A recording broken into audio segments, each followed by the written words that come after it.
अस्सलामु अलैकुम वरहमतुल्लाहि वबरकातुहू रब्बि इश्रह लि सदरी वयस्सिर लि अम्री वहलुल उक़दतम मिन लिसानी यफ़क़हू क़ौली रब्बी ज़िदनी इल्मा रब्बी ज़िदनी इल्मा रब्बी ज़िदनी इल्मा. அல்லாஹ் சுப்ஹானஹு வ தஆலா உங்களுக்கும் எனக்கும் கல்வி ஞானத்தை அதிகப்படுத்துவானாக இன்ஷா அல்லாஹ் ஆமீன். இன்றைக்கி நம்ம பார்க்கக்கூடிய லெசன் அக்கீதாவை பற்றிமா இன்ஷா அல்லாஹ். லா இலாஹ இல்லல்லாவின் 7 நிபந்தனைகள் என்ன அப்படின்றத இன்ஷா அல்லாஹ் இன்றைக்கி பார்ப்போம்.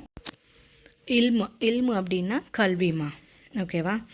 அதாவது கலிமாவோட பொருளை நம்ம அறியணும். கலிமாவோட பொருள் என்ன? லா இலாஹ இல்லல்லா அப்படின்னா என்ன? வணக்கத்திற்கு தகுதியானவன் உண்மையான கடவுள் அல்லாஹ்வை தவிர வேறு யாரும் இல்லை என்பதை நம்ம என்ன பண்ணணும், அதோட கருத்தை சரியாக நம்ம புரிஞ்சுக்கணும். நாம் ஒரு வணக்கம் செய்கிறோம் அப்படின்னா அதோட தகுதி யாருக்கு இருக்குது? அல்லாஹ்வுக்கு மட்டுமே இருக்குது அப்படின்றத கண்டிப்பாக நம்ம புரிஞ்சுக்கணும் இன்ஷா அல்லாஹ். இது அல்லாஹ் தாலா அல் குர்ஆனில் நபியை நிச்சயமாக அல்லாஹ்வை தவிர வணக்கத்திற்குரிய வேறு ஒரு இறைவன் இல்லை என்பதை நீங்கள் உறுதியாக அறிந்து கொள்ளுங்கள் அப்படின்னு 47வது அத்தியாயம் 19வது வசனத்தில் குறிப்பிட்டிருக்கான். அடுத்து 2வது சந்தேகத்திற்கு இடமின்றி உறுதியாக நம்புறது. எப்படி நம்ம லா இலாஹ இல்லல்லா அப்படின்ற நிபந்தனை எந்த விதமான சந்தேகமுமே நம்ம கொள்ளக்கூடாது. வணக்கத்திற்கு தகுதியானவன் அல்லாஹ் ஒருவன் தானா? அல்லாஹ்வால எல்லாம் பண்ண முடியுமா? அடுத்து ரசூல்லா நம்மளோட தூதரா? அவங்க என்ன பண்ணாங்க? இந்த மாதிரி நம்ம ஆராய்ச்சி பண்ணுறதோ இல்லை சந்தேகப்படுறதோ இது என்னது? இந்த சந்தேகத்திற்கு இடமே நம்ம கொடுக்கக்கூடாது. ஷைத்தான் நாடி நரம்புகள் முதற்கொண்டு ரத்தத்தில் படுத்து உறங்குறான். அதாவது நம்ம பக்கத்தில் என்ன பண்ணுறான், பாய் போட்டு படுத்து உறங்கிக்கிட்டு இருக்கான். எந்த விதமான சந்தேகத்துக்கும் இடம் கொள்ளக்கூடாது. இடம் கொடுத்துட்டோம் அப்படின்னா ஷைத்தான் அங்கே நம்மளை ஆட்கொண்டுட்டான் அப்படின்னு ஒரு அர்த்தம். நஊது பில்லாஹி மின்ஹா. அல்லாஹ் சுப்ஹானஹு வ தஆலா உங்களையும் என்னையும் நம் குடும்பத்தாரையும் அனைத்து முக்மீன்களையும் தஜ்ஜாலுடைய வித்தையிலிருந்து காப்பாற்றட்டும் இன்ஷா அல்லாஹ் ஆமீன். அடுத்து தஜ்ஜாலுடைய வித்தைகள் எப்படி இருக்கும் அப்படின்னு பார்த்தீங்கன்னா, அவன் என்ன சொல்லுவான்னா, நான் தான் கடவுள் அப்படின்னு கூறுவான். வலது கையில் சொர்க்கத்தை வச்சுருப்பான், இடது கையில் நரகத்தை காட்டுவான். ஆனால் நம்ம என்ன பண்ணணும், இதெல்லாம் எங்களுக்கு ரசூல்லா முதவே சொல்லி கொடுத்துருக்காங்க அப்படின்னு சொல்லிட்டு அவனோட இடது கையை தான் போய் தொடணும். அதாவது அவன் எது நரகம்னு காமிக்கிறானோ அதுதான் நம்மளுக்கு சொர்க்கம். அது எது அவன் சொர்க்கம்னு காமிக்கிறானோ அதுதான் என்னது, நரகம். அல்லாஹ் நம்மளை பாதுகாக்கட்டும் இன்ஷா அல்லாஹ். அவன் அடுத்து என்ன பண்ணுவான், அதாவது வானத்தை நோக்கி மழை பொழி அப்படின்னு சொன்னால் மழை பெய்யும். அவன் கூறினான்னா மழை பெய்யும். காய்ந்த பூமியை நோக்கி தாவரங்களை வெளிப்படுத்து, தாவரங்களை முளைக்க செய்ய அப்படின்னா அந்த பூமி தாவரங்களை முளைக்க செய்யும். அடுத்து ஒருவரோட இறந்த தந்தை இருக்காங்க இல்லையா, அந்த தந்தையை உயிரோடு எழுப்பி அவ்வளோ விதைகளை அவன் காமிப்பான். அல்லாஹ்தாலா தான் அவனுக்கு இவ்வளோ ஒரு இதை கொடுத்துருக்கான். இதெல்லாம் நீ பண்ணுறதுக்கு அனுமதியை அல்லாஹ்தாலா தான் கொடுத்துருக்கான். எதுக்காக? தன்னுடைய அடியான்களை சோதிப்பதற்காக. சொர்க்கத்தில் யார் இருக்கணும், நரகத்தில் யார் இருக்கணும் அப்படின்றதுக்காக. அல்லாஹ்வை மட்டுமே நம்ம என்ன பண்ணணும், உறுதியான கடவுள் உண்மையான கடவுள் அப்படின்றத நம்ம சரியாக புரிஞ்சு அதை உண்மையாக நம்பணும். அப்போ நம்ம என்ன சொல்லுவோம், நம்ம எல்லாமே இந்த அக்கீதாவோட இதுவே என்னம்மா, அதுதான் வணக்கத்திற்குரியவன் அல்லாஹ்வை தவிர வேறு யாரும் கிடையாது அப்படின்றத நம்ம புரிஞ்சுக்கிறதுக்கு தான் இந்த அக்கீதாவோட பாடமே. அப்போ தஜ்ஜாலோட காலத்தில் நம்ம இருந்தோம், இல்லை நம்மளோட காலத்தில் தஜ்ஜாலோட வருகை இருந்துச்சுன்னா நம்மளுக்கு அது தெரிஞ்சு போயிடும். அப்போ நம்ம என்ன சொல்லுவோம், நம்ம இந்த மாதிரி எங்களுக்கு ரசூல்லா சொல்லி கொடுத்துருக்காங்க, நீ தஜ்ஜாலுன்றதை எங்களுக்கு சொல்லி கொடுத்துருக்காங்க அப்படின்னு நம்ம என்ன பண்ணுவோம், உறுதியாக நம்ம சொல்லிடுவோம். ஸோ குடும்பத்தில் ஒரு பிரச்சனை இருக்குது, ஒரு நோய், தொடர்ச்சியான ஒரு சோதனை வருது அப்படின்னா இந்த கலிமாவை உறுதியாக நம்புறவங்களோட நிலைமையை பாருங்களேன். நம்ம இப்போ எடுத்துக்கிட்டோம், இப்போ எக்ஸாம்பிள் எடுத்துக்கோங்களேன், நம்ம ஒரு முக்மீன் எடுத்துக்கிட்டாலுமே எந்த ஒரு சோதனையுமே என்னென்னா கடந்து போவாங்க.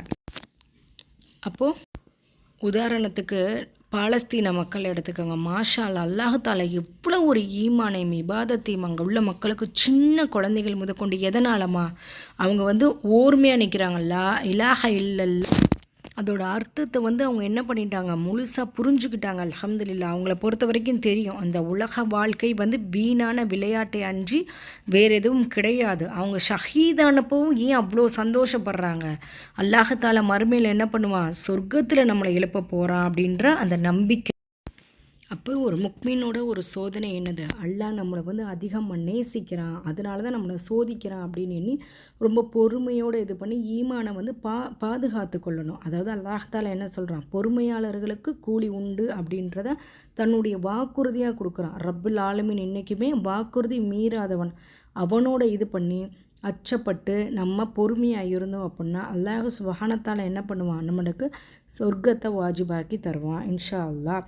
களிமாவோட அர்த்தத்தில் ஏதேனும் சந்தேகம் உள்ளவன் தான் என்ன பண்ணுவான்னா ஜோசியத்துக்காரனை போய் பார்க்குறது, குறி சொல்கிறவங்கள போய் பார்க்குறது, தர்கா தாயத்தை போட்டுக்கிறது. இந்த தாயத்தை போட்டதை கண்டு தான் எனக்கு இப்படி ஆயிடுச்சு, நல்லா ஆயிடுச்சு, நாங்கள் இந்த தாயத்தை போட்டதை கண்டு தான் எங்கள் குடும்பமே ஒரு நல்ல நிலைமைக்கு வந்துருச்சு அப்படின்னு இந்த கதைகள்லாம் சொல்கிறது வந்து கூடவே கூடாது.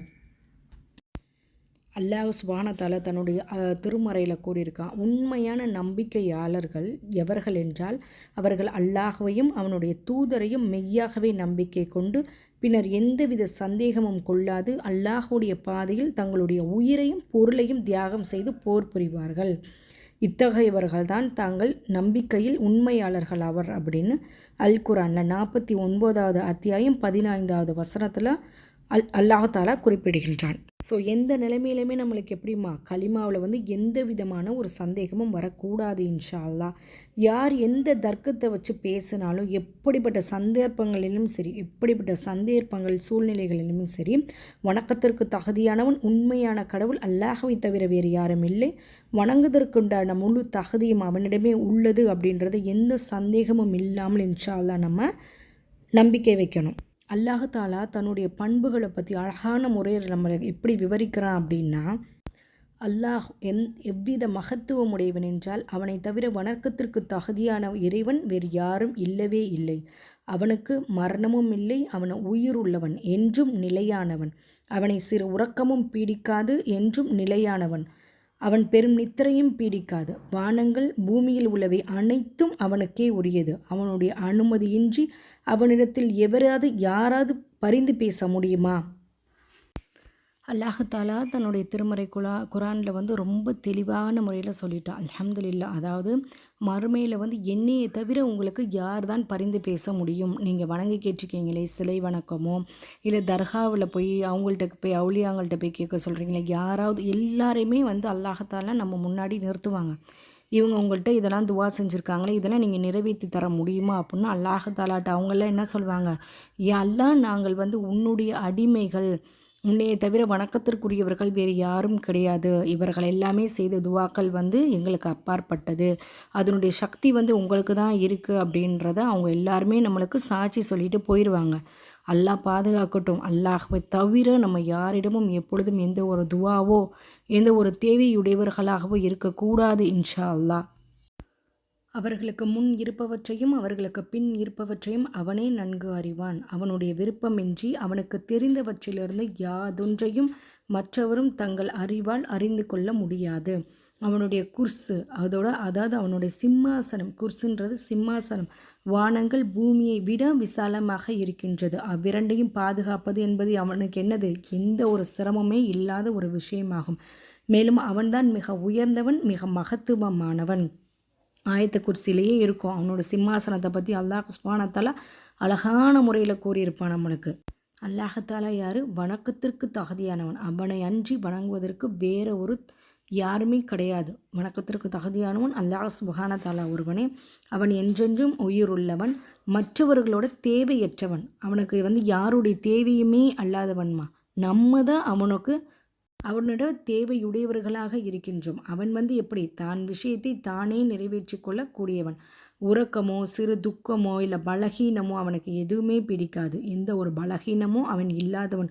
வானங்களும் பூமியும் அதில் உள்ளவைகளும் அவனுக்கே சொந்தம். வானமோ பூமியோ அதற்கு இடைப்பட்ட அனைத்துமே யாருக்கு? அல்லாஹ் சுப்ஹானஹு தஆலா. எந்த ஒரு பாவங்களையுமே மன்னிக்கக்கூடியவன். ஆனால் எதை தவிர? தனக்கு இணை வைக்கிறத தவிர. வணக்கத்திற்கு தகுதியானவன் அல்லாஹ்வை தவிர வேறு யாரும் இல்லைன்றதை நம்ம என்ன பண்ணணும்? அதுதான் லா இலாஹ இல்லல்லாஹ், அந்த கலிமாவுடைய நிபந்தனை. அவனை தவிர்த்து யாருக்குமே வந்து எந்த விதமான தன்மைகளுமே கிடையாது. என்னது? வணங்கக்கூடிய எந்த விதமான தன்மைகளுமே கிடையாது. அது சிலை வணக்கமாக இருக்கட்டும், தர்கா வழிபாடாக இருக்கட்டும், யாருக்குமே அது கிடையாது. கடவுள் வந்து ஒருவர் இருக்க வேண்டும் என்றால் அதோட தன்மைகள் வந்து இருக்கணும். அந்த தன்மைகள் எல்லாமே யாருக்கிட்ட இருக்குது? அல்லாஹ் சுப்ஹானஹு தஆலாட்ட மட்டுமே இருக்குது. அல்லாஹ் தஆலாவோட அந்தஸ்தை வந்து அவனை தவிர யாராலுமே அடைய முடியாது. ஒரு நோய் ஏற்பட்டுருச்சு, 2 வகை மருத்துவம் வந்து இருக்குது. ஒன்று வந்து என்னென்னா பௌதீக ரீதியான நடைமுறையில் இருக்கக்கூடிய மருத்துவம். அதாவது ஒரு டாக்டர்கிட்ட போய் நம்ம சிகிச்சை பண்ணிக்கலாம். ஆனாலுமே அது எப்படி வந்து சரியாகும்? அல்லாஹ் நாடினால் மட்டுமே சரியாகும். அடுத்து வந்து என்னென்னு பார்த்தீங்கன்னா ஆன்மீக ரீதியான ஒரு மருத்துவம். இப்போ எடுத்துக்காட்டாக வந்தால் சூரா ஃபாத்திஹா இருக்கு இல்லையா, நம்மளோட அல்ஹம்து சூரா. அது என்னது, நோய் ஏற்பட்டவருக்கு ஓதி அதை ஊதுனோம்னா அல்லாஹுடைய நாட்டத்தை கொண்டு குணமாகும். வலி ஏற்பட்ட இடத்துல பிஸ்மில்லாஹ் என்று ஓதி 7 முறை வந்து இந்த பின் வரக்கூடிய துவாவை வந்து இன்ஷா அல்லாஹ் ஓதணும். அஊது பி இஸ்ஸத்தில்லாஹி வ குத்ரத்திஹி மின் ஷர்ரி மா அஜீது வ உஹாதிரு என்று இந்த துவாவை வந்து என்னென்னுமா நம்ம அந்த பிஸ்மில்லான்னு ஓதிட்டு இதை ஓதணும் இன்ஷா அல்லாஹ். வலி உள்ள இடத்துல கை வச்சு ஓதினால் வலி நீங்கும். இது நமக்கு வந்து சுன்னா, அது வந்து நம்மளுக்கு ரசூல்லா காமித்து தந்த ஒரு வழிமுறை. மார்க்கத்தின் வழிகாட்டல் இப்படி இருக்கும்போது மார்க்கம் காட்டிய வழிமுறையை விட்டு மந்திரிப்பவர்கிட்ட போய் ஒரு தாயத்தை போடுறதோ இல்லைன்னா எனக்கு ஓதி இந்த மாதிரி கொடுங்க அப்படின்னு ஒரு லெமனை வாங்கிட்டு வர்றதோ இதெல்லாம் வந்து என்னது, குஃப்ரு. அதெல்லாமே பாவங்கள். அல்லாஹ் சுப்ஹானஹு வ தஆலா நம்மளை காப்பாற்றட்டும் இன்ஷா அல்லாஹ். இந்த மாதிரிலாம் நம்ம பண்ணிக்கிட்டு இருந்தோம்னா அது என்னது, நம்மளோட ஈமானில் வந்து நம்ம நம்பிக்கையில் சந்தேகம் வச்சுருக்கோம் அப்படின்றது அர்த்தம். ஓகே, அடுத்து நிச்சயமாக அல்லாஹ் வந்து அவன் ஒருவன் தான் ஷாஃபி, அவன் நாடினால் மட்டுமே நோய் குணமாகும். இதில் எந்தவித குழப்பமோ சந்தேகமோ இருக்காமல் உறுதியாக நம்ம வந்து நம்பணும். ஒரு டாக்டர்கிட்ட போகிறோம், என்ன விதமான மாத்திரை வேணாலும் எழுதி கொடுக்கட்டும், எவ்வளோ மருந்து வேணாலும் கொடுக்கட்டும், அந்த மாத்திரையை சாப்பிட்ட உடனே மருந்தை குடித்த உடனே நம்மளுக்கு சரியாகிடுமா? அல்லாஹோட நாட்டம் இன்றி, அப்போ அல்லாஹுடைய நாட்டம் இருந்தால் மட்டுமே அது குணமாகும் என்றதை நம்ம உறுதியாக என்ன பண்ணணும், இன்ஷா அல்லாஹ் நம்பணும். அதுதான் அகீதா. நமக்கு எந்த பிரச்சனைகள் வந்தாலும் அது ஏற்பட்டது அல்லாஹ்வின் நாட்டத்தால் மட்டுமே நடந்தது, அதை தீர்த்து வைக்கக்கூடியவனும் அல்லாஹ் மட்டுமே என்றதை நம்ம நம்பணும் இன்ஷா அல்லாஹ். அடுத்து 3வது நிபந்தனைகள் என்ன அப்படின்னா, எவ்வித மறுப்புமின்றி உளமாற ஏற்றுக்கொள்ள வேண்டும்.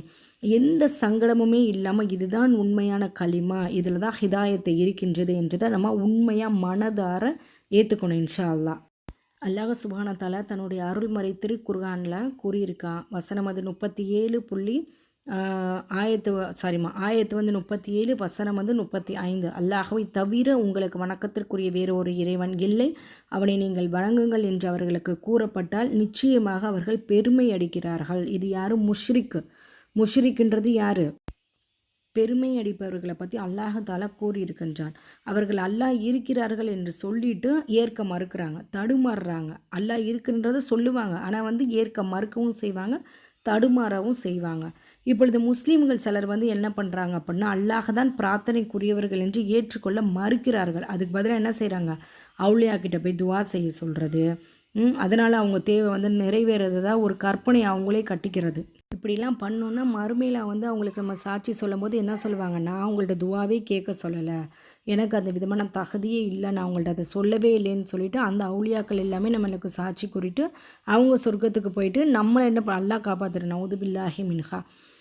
அப்புறம் நம்மளை வந்து வழி கெட்ட மாதிரி அது போயிடும்.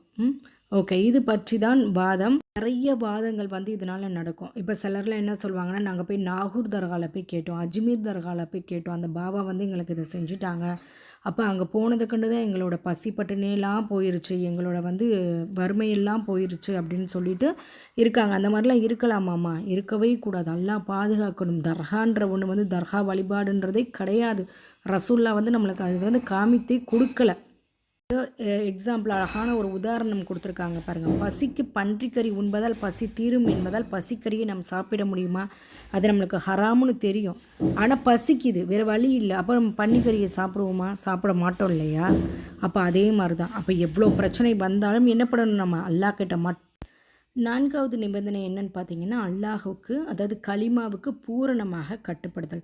உண்மையான கடவுளாக வந்து அல்லாஹவை ஏற்றுக்கொள்வது தான் கலிமா. அதை அப்படியே வந்து ஏற்றுக்கொள்ளணும். அதை கட்டுப்படுத்துறதுல வந்து கட்டுப்படுவதில் வந்து எந்த விதமான ஒரு தயக்கமுமே நம்ம என்ன பண்ணக்கூடாதுமா, வச்சிருக்கவே கூடாது.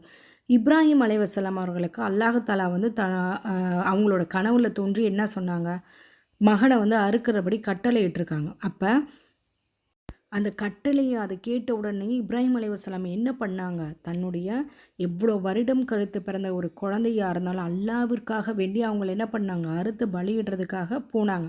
உயிரை வந்து கொலை செய்கிற பாவம்ன்றது தெரியும், அல்லாஹ் சுப்ஹானஹு வ தஆலா தான் நம்மளுக்கு சொல்லியிருக்கான், உயிரை வந்து கொலை செய்கிறது பாவம் அப்படின்ட்டு. ஆனால் ஏன் வந்து அல்லாஹ் தஆலா வந்து அந்த கட்டளை விட்டான்? அவங்களோட ஈமானை சோதிக்கிறதுக்காகவும் உலக மக்களுக்கு அது ஒரு அத்தாட்சிக்காகவும் தான் என்ன பண்ணியிருக்கான், அல்லாஹ் சுப்ஹானஹு வ தஆலா அதை பண்ணியிருக்கான்.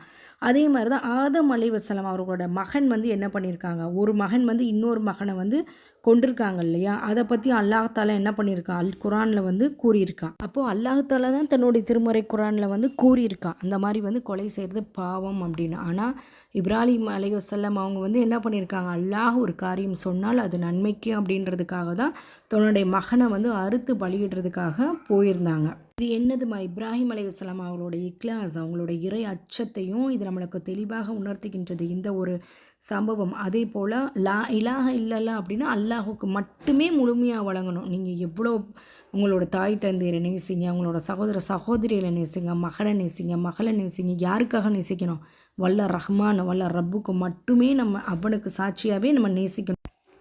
இன்னொரு சம்பவத்தை வந்து இதில் குறிப்பிடுறாங்க. அதாவது ஃபத்ரு யுத்தத்தில் நடந்த ஒரு அன்சாரி அவங்களோட ஒரு சம்பவத்தை பற்றி நம்ம இன்ஷா அல்லாஹ் பார்ப்போம். நபி ஸல்லல்லாஹு அலைஹி வஸல்லம் வந்து ஃபத்ரோட யுத்தத்தின் போது சஹாபாக்களிடம் வந்து மஷூரா கேட்பாங்க. மஷூரான்றது என்னென்னா, ஒரு குழுமம் வந்து ஒன்று செய்து அப்படின்னா அவங்களுக்குள்ளே கலந்து ஆலோசித்து அதை வந்து எல்லாருமே அதுக்கு ஒத்துழை கொடுக்குறதா மசூரா பண்ணுறது. ஓகேவா, ஒரு கூட்டமாக எல்லாம் ஒரு முடிவு பண்ணி அதை தீர்மானிக்கிற பேர் தான் மஷூரா செய்கிறது. ஓகேவாம்மா. அப்போ முஹாஜிர்கள் மட்டும் நம்ம யுத்தம் செஞ்சுக்கலாம் அப்படின்னு ரசூல்லா வந்து பல முறை கேட்டு வந்து என்ன பண்ணியிருக்காங்க, அன்சாரி தோழர்கள் வந்து ரொம்ப அமைதியாக இருந்திருக்காங்க. அப்போ அன்சாரிகளோட தலைவரான சஅத் இப்னு முஆத் இருக்காங்களே, அவங்க எழுந்திருச்சு, யா ரசூலல்லாஹ், நீங்கள் திரும்ப திரும்ப கேட்கிறத பார்த்தீங்கன்னா நீங்கள் எங்களைத்தான் நாடுறீங்களோ அப்படின்னு எனக்கு தோணுது அப்படின்னு சொல்லியிருக்காங்க. அப்போ அவங்க என்ன சொல்கிறாங்கன்னா, மூசா அலைஹிஸ்ஸலாம் அவர்களிடம் பனு இஸ்ராயிலர்கள் நீங்களும் உங்கள் ரப்பும் சென்று போய் போராடுங்க. அல்லாஹ்தாலா ரொம்ப வந்து யாருக்கு நிறைய சலுகைகளையும் உணவு மண்ணு சல்வா அப்படின்ற ஒரு உயர்தனமான உணவையும் யாருக்கு வந்து கொடுத்துருக்கா அப்படின்னு பார்த்தீங்கன்னா மூசா அலைஹிஸ்ஸலாம் அவங்களுடைய சமுதாயத்தினருக்கு தான். ஆனால் அப்பேற்பட்ட மூசா அலைஹிஸ்ஸலாமோட சமுதாயத்தினர் வந்து ஃபிரௌன்கிட்ட இருந்து அல்லாஹ்தாலா காப்பாற்றி, ஆனால் அல்லாஹ்தாலா ஏன் வந்து அவங்கள வந்து சபிச்சான் அப்படின்னா, அவங்க வந்து ஃபிரௌன்கிட்ட இருந்து மூசா அலைஹிஸ்ஸலாம் வந்து ஃபிரௌன்கிட்ட இருந்து அல்லாஹ்வோட துணையை கொண்டு காப்பாற்றின போக அவங்க என்ன சொன்னாங்க, போரிடுங்க அப்படின்னு சொல்லியிருக்காங்க. அல்லாஹ்தாலா போரிடுங்கன்னு கட்டளை இட்டிருக்காங்க. ஆனால் அவங்க என்ன பண்ணியிருக்காங்க, நீயும் ஒரு ரப்பும் போய் போரிட்டுக்கோங்க அப்படின்னு மூசா அலைஹிஸ்ஸலாம்கிட்ட போய் அதனால தான் அல்லாஹ்தாலா என்ன பண்ணியிருக்கான், யூதர்களை வந்து ரொம்ப இழிவடைந்த நிலைமைக்கு கொண்டு வந்துட்டான். அப்போ நீங்கள் அந்த மாதிரி நாங்கள் வந்து செஞ்சுருவோமேன்னு நினச்சிட்டு கேட்குறீங்களா யா ரசூலுல்லாஹ் அப்படின்னு சொல்லிட்டு சஅத் இப்னு முஆத் வந்து கேட்டிருக்காங்க. அப்போ அவங்க சொல்கிறாங்க, இந்த கடலுக்குள்ளே நீங்கள் இறங்கினாலும் உங்களோட சேர்ந்து வந்து நாங்கள் போரிடுறதுக்கு தயாராக இருக்கோம் யா ரசூலுல்லாஹ், கண்மூடித்தனமாக உங்களோட வந்து நாங்கள் போரிடுவோம் அப்படின்றத கூறியிருக்காங்க ரசூலுல்லாஹ் கிட்ட. அவங்க சொன்னது போலவே என்ன பண்ணாங்க, அன்சாரி தோழர்கள் அனைவருமே அதே மாதிரி நடந்துக்கிட்டாங்க. இப்போ வந்து என்ன சொல்கிறாங்க, குரானோட வசனத்தை வந்து ஆய்வு செஞ்சு தான் நம்பணும் அப்படின்னு சிலர் வந்து கூறுறாங்க. அல்லாஹ்தாலா அதையும் தன்னோட திருமறையில் எப்படி கூறியிருக்கான் அப்படின்னா, இன்னும் எவர்கள் தங்கள் இறைவனின் வசனங்கள் ஓதி காண்பிக்கப்பட்டால் குருடர்களைப் போலவும் செவிடர்களைப் போலவும் அதன் மீது அடித்து விழாமல் அதனை முற்றிலும் நன்கு அறிந்து கொள்வதுடன் அதன்படி செயல்படுவார்களோ அவர்களும். இந்த ஆயத்தோட அர்த்தம் என்னன்னா, அதாவது குர்ஆன் ஓதுறதெல்லாம் கேட்பாங்க, அதை ஆய்வும் செய்வாங்க, அதெல்லாம் சிந்திச்சு பார்ப்பாங்க. ஆனால் தன்னோட அறிவுக்கு பொருந்தினா தான் அதை ஏற்பாங்க. இல்லைன்னா 1000 முரண்பாடுகளை சொல்லி என்ன பண்ணிடுவாங்க, அதுலேருந்து பின் வாங்கிடுவாங்க. எல்லா உலமாக்களும் தரக்கூடிய விளக்கம் என்னன்னு பார்த்தீங்கன்னா, அக்கீதாவோட இந்த தலைப்பு வந்து ரொம்ப இம்பார்ட்டண்ட்டானது. இன்ஷா அல்லாஹ் எக்ஸாம்லேயும் வரும். லா இலாஹ இல்லல்லாஹ்வுடைய நிபந்தனைகள். நான் எவ்வளோ ஷார்ட்டாக முடிக்கலான்னு பார்த்தாலும் அது ஷார்ட்டாக முடிக்க முடியல. அதனால் உங்களுக்கு வீடியோ கொஞ்சம் லென்த்தாக தான் இருக்கும் இன்ஷா அல்லாஹ். அதாவது எவர் வந்து தன்னுடைய முகத்தை முற்றிலும் அல்லாஹ்வின் பக்கம் திருப்பி நன்மையை செய்து கொண்டிருக்கின்றாரோ அவர் நிச்சயமாக அறுபடாத மிக்க பலமானதொரு கயிற்றை பிடித்து கொண்டார் அப்படின்னு அல்லாஹாலா வந்து கூறியிருக்கான். எல்லா காரியங்களோட முடிவுமே யார்கிட்ட இருக்குது, அல்லாஹ் சுப்ஹானஹு வ தஆலாட்ட மட்டும்தான் இருக்குது. அல்லாஹாலா வந்து நம்மளுக்கு வாக்குறுதி கொடுத்துருக்கான். நீங்கள் பலமாக வந்து என்னையை பிடிச்சிக்கோங்க, நான் உங்களை கைவிட மாட்டேன் அப்படின்றது அவனுடைய வாக்குறுதி. அல்ஹம்துலில்லாஹ், நம்மளும் அதே போடி செயல்படுத்தணும் இன்ஷா அல்லாஹ். அல்லாஹ்வோட கட்டளைக்கு நம்மளுடைய எந்த சுய வெறுப்பும் இல்லாமல் கேட்டவுடனே இன்ஷா அல்லாஹ் அதை செயல்படுத்தணும், அதை கட்டுப்படணும். அப்போ அல்லாஹ்வுடைய கட்டளைக்கு அடுத்து என்ன பண்ணணும், களிமாவை வந்து நம்ம பொய்ப்படுத்தாமல் உண்மைப்படுத்துவது. களிமாவை வந்து வாயால் சொல்கிறது மட்டும் இல்லாமல் அதில் எந்த விதமான சந்தேகமோ குழப்பமும் இல்லாமல் மனதளவில் வந்து உண்மையாக நம்ம வந்து நம்பணும். மனதுக்குள்ளே எந்த விதமான சந்தேகமோ சஞ்சலமோ குழப்பமோ இருக்கக்கூடாது. இன்ஷா அல்லாஹ். முனாஃபிக்குகள் வந்து களிமா சொன்னாலும் மனதளவில் வந்து அவங்க அதனால் அல்லாஹாலா அவங்களுக்கு கொடுக்குற தண்டனை என்னது, நரகோட அடித்தட்டு.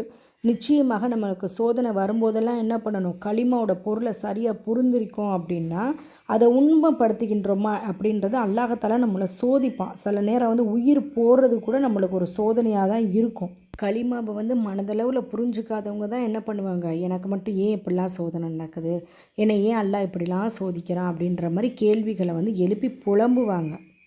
இன்னும் ஒரு படி மேலே போய் என்ன பண்ணிடுவாங்க, சிலர்லாம் அந்த சோதனைக்கு அமல்களையே விட்டுருவாங்க. தொழுக மாட்டாங்க, தஸ்பீ பண்ண மாட்டாங்க, ஓத மாட்டாங்க. அப்படின்னும் போது அவங்களோட நம்பிக்கையானது வந்து உண்மையானது அல்ல. அல்லாஹ்விடத்தில் அவங்க கொண்டிருக்க நம்பிக்கை வந்து உண்மையானது அல்ல அப்படின்றத காமிக்குது. எப்படிப்பட்ட சோதனையிலையுமே நம்ம என்ன பண்ணணும், களிமாவில் உறுதியாக இருக்கணும். இறுதி வரைக்கும் உறுதியாக இருக்க வேண்டும். என்ன கூறுறாங்க அப்படின்னா, தஜ்ஜாலை வந்து நம்பலையா ஒருவர் வந்து அதுக்கு அந்த மனிதர் என்ன சொல்வாரா, நம் இறைவன் யார் என்பது எனக்கு தெரியாது அப்படின்னு தஜ்ஜால் வந்து கேட்பான். அப்போ அந்த தஜ்ஜால் வந்து என்ன சொல்வானா, இவனை கொன்றுங்க அப்படின்னு சொன்னோட அவனோட அந்த அடியாளுங்கள்ட்ட சொல்லுவானா. உடனே அப்போ சிலரிடம் வந்து உங்களோட இறைவன் வந்து தஜ்ஜால் யாரையும் வந்து அப்போ சிலர் என்ன சொல்லுவாங்களாம், உங்களை வந்து நீங்களே வந்து யாரும் தனிச்சையாக வந்து கொண்டுக்கக்கூடாது அப்படின்னு சொல்லலையே அவங்கள்ட்ட அப்படின்னு சொல்லிகிட்டு இருக்கும் போது இவனை கூட்டிகிட்டு தஜ்ஜால் கிட்ட போவோம் அப்படின்னு சொல்லிட்டு தஜ்ஜால் கிட்ட கூட்டிகிட்டு போகும்போது இறை நம்பிக்கையாளர் வந்து தஜ்ஜாலை காணும்போது அந்த இறை நம்பிக்கையாளர் வந்து சொல்லுவாராம், மக்களே இவன் யாருன்னு உங்களுக்கு தெரியலையா, இவன் தான் நம்ம ரசூலில் நம்மளுக்கு சொல்லி தந்த தஜ்ஜால் அப்படின்னு சொல்லுவான். உடனே அவன் தஜ்ஜால் வந்து என்ன பண்ணுவான், தன்னோட உத்தரவோட பேரில் அவனை பிடித்து கொண்டு வரப்பட்ட தூண்களுக்கு இடையில் வந்து நிறுத்துவானா, கட்டி வைப்பானா. அவனை பிடித்து அவனை தலையை வந்து பிளந்துடுங்க அப்படின்னு சொல்லி அந்த அவங்களுக்கு கட்டளையிடுவானா. அப்போது அவர் வந்து முதுகும் வயிறும் வீங்கும் அளவுக்கு வந்து என்ன பண்ணுவான், தஜ்ஜாலோட அந்த ஆட்களை வந்து அடிக்க விடுவானா. அப்புறமும் தஜ்ஜால் கேட்பானா, இன்னும் நீ என் மீது நம்பிக்கை கொள்ளலையா அப்படின்னு சொல்லிட்டு. அதற்கு அந்த மனிதர் என்ன சொல்வாரா, நீ வந்து பெரும் பொய்யன், அப்போ இன்னும் நீ நம்பலையா அப்படின்னு கேட்கும்போது அவர் என்ன சொல்வார், அந்த இறை நம்பிக்கையாளர், நீ மசீஹ் ஆவா என்று கூறுவார். மசீஹ்ன்றது ரசூல்லா வந்து கூறியிருக்காங்க. தஜ்ஜால் வந்து யாருன்னா மசீஹ், ஓகேவா, தஜ்ஜாலோட பேர். பிறகு அவருடைய உச்சந்தலையில் வந்து ரம்பத்தை வச்சு அறுக்க சொல்லுவான். அறுத்து அவரோட 2 கால் இருக்கு இல்லையா, 2 கால் வரைய தனித்தனியாக பிளந்து எடுங்க அப்படின்னு கட்டளையிடப்படுமா. அவ்வாறு என்ன பண்ணுவாங்களாம், அந்த அவனோட வேலையாள் கூட என்ன பண்ணுவாங்களாம், அவளோட உடலை வந்து 2 துண்டுகளாக்கி அந்த 2 துண்டுகளுக்கு இடையில வந்து என்ன பண்ணுவானா, தஜ்ஜால் வந்து நடந்து வருவானா. அந்த உடலை பார்த்து எழு என்பானா. உடனே அதாவது எழுந்திரி அப்படின்னு சொல்லுவானா. உடனே அந்த உடல் வந்து என்ன பண்ணுமா, உயிர் பெற்று நேராக எழுந்திரிச்சு நிற்குமா. பிறகு அவரிடம் கேட்பானா, என் மீது நீ இப்போது நம்பிக்கை கொள்றியா அப்படின்னு சொல்லிட்டு. அப்போவும் அந்த மனுஷர் என்ன சொல்வாரா, அந்த இறை நம்பிக்கையாளர், உன்னை பற்றி இன்னும் கூடுதலாகவே நான் அறிஞ்சுக்கிட்டேன். அப்போ இந்த இறை நம்பிக்கையாளர் வந்து மக்களை பார்த்து சொல்லுவாங்களாம், மக்களே இவன் வந்து இவ்வாறெல்லாம் செய்கிறானே, இப்படிலாம் உயிர் கொடுக்குறான், இந்த மாதிரிலாம் தண்டனை இது பண்ணுறான், அதனால் இவன் பின்னாடி வந்து நீங்கள் கடவுள்னு சொல்லிட்டு போயிடாதீங்க, இறைவன் சொல்லிட்டு போயிடாதீங்க. ஏன்னா இவன் வந்து என்னையை தவிர வேறு யாருக்குமே இந்த ஒரு சக்தியை வந்து அல்லாஹ்தாலா என்னையை தவிர யாரையுமே இவன் செய்கிறதுக்கு வந்து கொடுக்கல அப்படின்றத கூறுவாங்க. உடனே தஜ்ஜால் வந்து என்ன செய்வானா, அவங்க வந்து அறுக்கிறதுக்காக பிடிப்பானா. ஆனால் அப்போது அவர் பிடரியிலிருந்து அந்த எலும்போட பகுதி இருக்கு இல்லையா, காரையோட அந்த எலும்போட பகுதி வந்து என்னென்னா செம்மல், அந்த செம்பாக மாறிவிடுமா, செம்பு இருக்கு இல்லையா, அந்த மாதிரி மாறிவிடுமா. அதுக்கப்புறம் என்ன பண்ண முடியுமா, அந்த மனிதரை வந்து தஜ்ஜாலால் ஒன்றுமே செய்ய முடியாதான். அப்போ தஜ்ஜால் வந்து அந்த மனிதரோட கைகளையும் கால்களையும் பிடித்து வந்து தூக்கி எறிவானா. அந்த மனிதர் வந்து தஜ்ஜால் வந்து நெருப்பில் தான் தூக்கி போட்டுட்டான் தஜ்ஜால் அப்படின்னு சொல்லிட்டு அந்த மக்கள்லாம் நினச்சிக்கிட்டு இருப்பாங்களாம். ஆனால் கருணைமிக்க நாயன் அல்லாஹ் சுப்ஹானத்தால என்ன பண்ணுவானா, அந்த மனிதரை அப்படியே போய் சொர்க்கத்தில் போய் தூக்கி போட்டிருப்பாங்களாம்.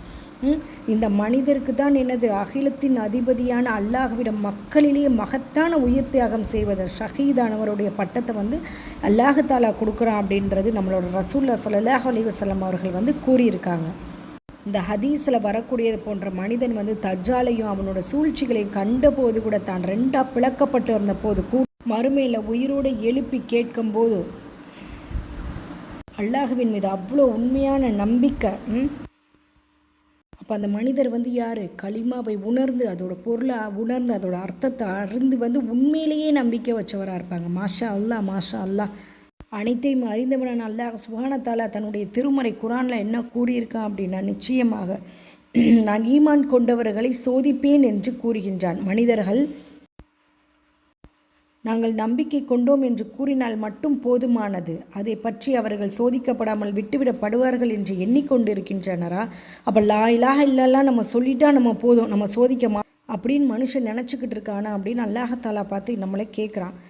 ஒரு அடியான் வந்து தன்னுடைய அடியானுக்கு வந்து சோதனை தர்றது எதுக்காக? வாக்களிக்கப்பட்ட சொர்க்கத்தில் நம்மளுக்கு இடம் தர்றதுக்காக. அல்ஹம்துலில்லாஹ், அல்ஹம்துலில்லாஹ். அல்லாஹ் தஆலா தன்னுடைய திருமறை குர்ஆனில் வந்து அழகான முறையில் சொல்லிட்டா, இவர்களுக்கு முன்னிருந்தவர்களும் சோதனைக்கு உட்பட்டே இருந்தனர், இவர்களும் சோதிக்கப்படவே இருப்பார்கள் அப்படின்னு. பொருளாதாரத்தை கொண்டு, கஷ்டத்தை கொண்டு, கொடிய நோயை கொண்டு, இழப்பை கொண்டு, குடும்பத்தினரை கொண்டு இவங்க எல்லாருமே சோதிக்கப்படுவாங்கன்றதை அல்லாஹ் தஆலா என்ன பண்ணிட்டான்? தன்னுடைய அருள்மறை திருக்குர்ஆனிலேயே கூறிட்டான். அப்படி சோதனை ஏற்படும் போது என்ன பண்ணணும்? களிமாவோட அர்த்தம் உணர்ந்தவர்களாக, களிமாவுடைய பொருளை உணர்ந்தவர்களாக, இன்னா லில்லாஹி வ இன்னா இலைஹி ராஜிஊன் அப்படின்றத நம்ம என்ன பண்ணணும்? ஹக்கா மனதில் இருந்து மொழியணும். இன்ஷா அல்லாஹ் மீதம் இந்த களிமாவோட நிபந்தனைகளை நம்ம அடுத்த வகுப்புகளில் பார்க்கலாமா? இன்ஷா அல்லாஹ். அஷ்ஹது அல்லா இலாஹ இல்லா அன்த அஸ்தக்ஃபிருக வ அத்தூபு இலைஹி. அஸ்ஸலாமு அலைக்கும் வரஹ்மத்துல்லாஹி வ பரகாத்துஹு.